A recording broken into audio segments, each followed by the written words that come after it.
यहाँ पे आए मेरे मान सम्मान के योग्य बुजुर्ग, नौजवान साथी व मातृशक्ति, मैं सभी का सबसे पहले तो धन्यवाद करता हूँ कि आप लोगों ने यहाँ हमें बुलाया और हमारी बात सुनने का मौका दिया और आपके बीच में आने का मौका दिया, उसके लिए मैं सभी का धन्यवाद करता हूँ।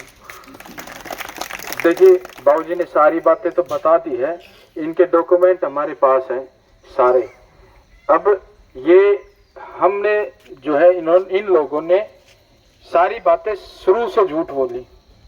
पहले तो विधायक ने कह दिया, स्टेटमेंट दे दी कि राव साहब ने वादा नहीं किया। उसके बाद हमने एक ऑडियो उनकी वायरल कर दी जिसमें उन्होंने साफ कहा है कि हम आपको 200 बेड का हॉस्पिटल दे देंगे, आप हमें वाटर टैंक के लिए ज़मीन दे दो। वो बातें सब मीडिया में वायरल हो रही है, सबने देखी है। जो भी मीडिया के माध्यम से जुड़ा हुआ है, जो नहीं जुड़ा हो उनसे हम बताने आए हैं। दूसरा, फिर उन्होंने झूठ बोला कि उसमें रास्ते की दिक्कत थी।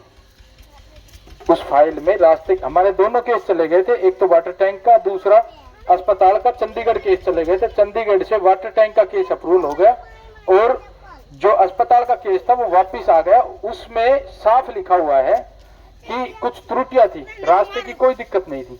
उसमें साफ लिखा हुआ है नीचे की लाइन में कि निम्न त्रुटियों को नियमानुसार रजिस्ट्री जब हो गई तो उसके 9 जून को रजिस्ट्री हुई हमारी वाटर टैंक की।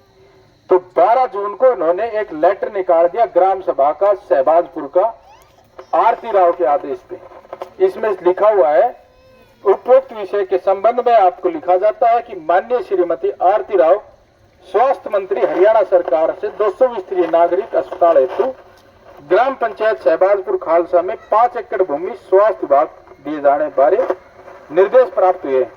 इसलिए आपको निर्देश दिए जाते हैं कि उक्त बारे दिनांक 18/6/2025 को प्रातः 11 बजे विशेष ग्राम सभा करवाना सुनिश्चित करें।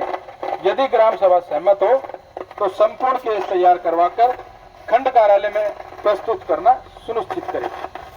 अब ये बोल रहे कि हमने जगह फाइनल नहीं की थी। राव साहब की एक स्टेटमेंट आई कि हमने जगह फाइनल नहीं की थी। इससे पहले ही ये लोग जो है वहां धरने पर बैठ गए, मेरी छवि खराब करने लगे। जब ये ग्राम सभा उन्होंने करवाई है, सारी जगह देखने के बाद, साइड देखने के बाद, तो फिर इसमें वादे से ना मुकरने वाली बात कहाँ रहेगी। अगला मैं आपको बताना चाहता हूं कि मैं आपको बताना चाहता हूं कि एक चंडीगढ़ से गोकलगढ़ का केस गया था हमारे गांव के केस से पहले, और गोकलगढ़ का केस 2 रीजन से कैंसिल हुआ था।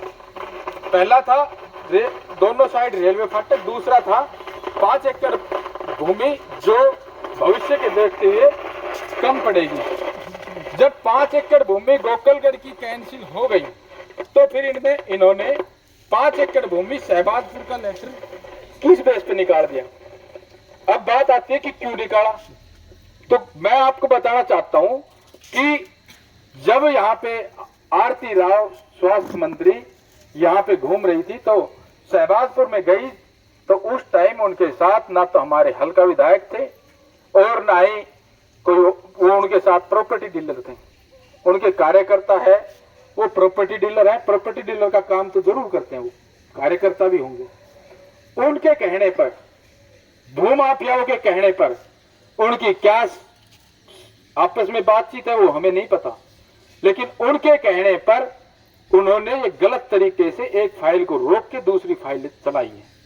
बोल जी सरपंच से बात करेंगे राव साहब। अब राव साहब ने बात की तो उन्होंने कहा कि भाई आप लोग ये जो इतने लोग लेके मेरे ऊपर दबाव मत बनाने की कोशिश करो, क्योंकि 250-300 लोग यहाँ से गए थे। उन्होंने कहा कि दबाव बनाने की, मैंने कहा कि साहब हम आप पे दबाव नहीं, आपसे रिक्वेस्ट करने आए, आपसे विनती करने आए, आप हमारी बात सुनो। और जैसे आपने कहा वैसे हमने किया। हमने एक दोनों गांव की सहमति का एक राव वीरेंद्र की मूर्ति लगाने का भी प्रस्ताव पास करके दिया था लेटर पैड पे, और 30 सितंबर का मूर्ति लगाने का भी प्लान था। लेकिन फिर उन्होंने बिल्कुल ही मना कर दिया, बोले हॉस्टल जहां बन रही है वहां बनने दो, बकवास करने की जरूरत नहीं है। और मैं मिलकर क्या करूंगा। नहीं मिले भाई, ठीक है राजा आदमी है। मैंने थे उन्हीं की एज के बाबा थे लगभग, और उन्हीं की तरह मजबूत थे राव रामेर। वो हमारे अध्यक्ष भी थे। 29 तारीख को महापंचायत के दिन वो महापंचायत में भी थे, मौजूद थे, और हमारे मातृशक्ति को महिलाओं को बोल के आते थे गांव में कि चलो धरने पे चलो, कह के आते थे डेली। और 29 तारीख को वो उस अपमान को नहीं सह पाए, 1 घंटे बाद उनकी मौत हो गई। अभी मैं कहूंगा मान सम्मान की, तो मेरे को कई बुजुर्गों ने कहा, मेरे को पता लगा, मेरे को महसूस हुआ कि इन बुजुर्गों को ठेस लगी है। तो मैंने महापंचायत के दिन उनके एक्सपायर होने से पहले मंच के माध्यम से बुजुर्गों की सम्मान की बात कही थी। वो इसीलिए कही थी कि मेरे को उस दिन ठेस लगी और मुझे पता लगा, मुझे महसूस हुआ कि इनको जो है ठेस लगी है। और लोगों ने भी, आसपास के गांव से लोगों ने कहा कि हमारी पंचायतें भी गई थी, आपके नीरपुर गांव की भी गई थी, आपकी फिदड़ी गांव की भी गई थी, पंचायतें गई थी, पर्सनल लोग नहीं गए थे, उनसे भी वो नहीं मिले। जब वहां होने के बावजूद वो जनता से मिलना पसंद नहीं करते, इस गरीब जनता में उसको बदबू आती है। मैंने लिया था कि बुजुर्गों के सम्मान की बात, ये अस्पताल के साथ साथ बुजुर्गों के सम्मान की लड़ाई है। और मैंने उसी दिन प्रण ले लिया था कि मैं रहूं या ना रहूं, बुजुर्गों का सम्मान भी आएगा और अस्पताल भी आएगा, वो जनता के दम पर आएगा, चाहे इसके लिए मेरे जीते जी आए, चाहे मेरे मरने के बाद आए। मैंने उसी दिन सोच लिया था कि क्रांति लेके आनी है और क्रांति एक दिन आएगी। और आप लोगों का सबसे पहले तो इसके अंदर मैं अपनी माँ का धन्यवाद करता हूँ। मैं उस पर गर्व महसूस करता हूँ कि जो मेरी माँ ने जो इतना मेरे को, उसको डराने की भी बहुत कोशिश की, एक बार तो डर भी गई थी। 29 तारीख को जब महापंचायत हुई, उसके बाद पैदल मार्च हुआ, तो ये कह दिया कि वहां लाठीचार्ज होगी, वहां गोलियां चलेंगी। तो मेरी वो उस पर FIR हो गई है, उसका धंधा तो ठप कर देंगे। मेरी माँ ने मायूस हो गई। फिर मैंने अपनी माँ को समझाया कि मम्मी, आज हम बोल रहे हैं, ये भी किसी क्रांतिकारी की वजह से बोल रहे हैं। भगत सिंह जैसे क्रांतिकारी है, उन्होंने भी बलिदान दिया था, और उसकी माँ से कहा था कि हंसते हंसते जो है आप उदास मत होना। और मेरे को आप गर्व होना चाहिए कि आज मैं इलाके के लिए, विकास के लिए अगर मुझे कुछ भी हो जाता है तो आपको गर्व होना चाहिए। और आज मेरी माँ मेरे साथ कंधे से कंधा मिला के खड़ी है। मैं दूसरा धन्यवाद करना चाहूंगा रामगढ़ भगवानपुर के ग्रामवासियों को, जो मैं गर्व करता हूं, गर्व महसूस करता हूं कि मैंने रामगढ़ भगवानपुर में जन्म लिया, जहां इतने मजबूत लोग हैं कि आज मैं बोला उनकी मदद, उन्होंने जो हिम्मत दी, उन्होंने ताकत दी, वो जो लोग साथ खड़े थे, मजबूत खड़े थे, उनकी वजह से मुझे हिम्मत मिली।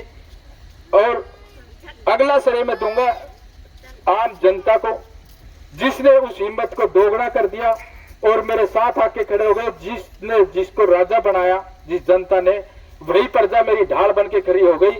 नहीं तो आज राव रामेर की बगल में एक मेरी भी फोटो होती, क्योंकि इन लोगों ने मेरे को काफी अटैक किए, पर्सनल अटैक, लोगों से कोशिशें की कि इसके खिलाफ RTI लगवाएं, वो लगवाएं।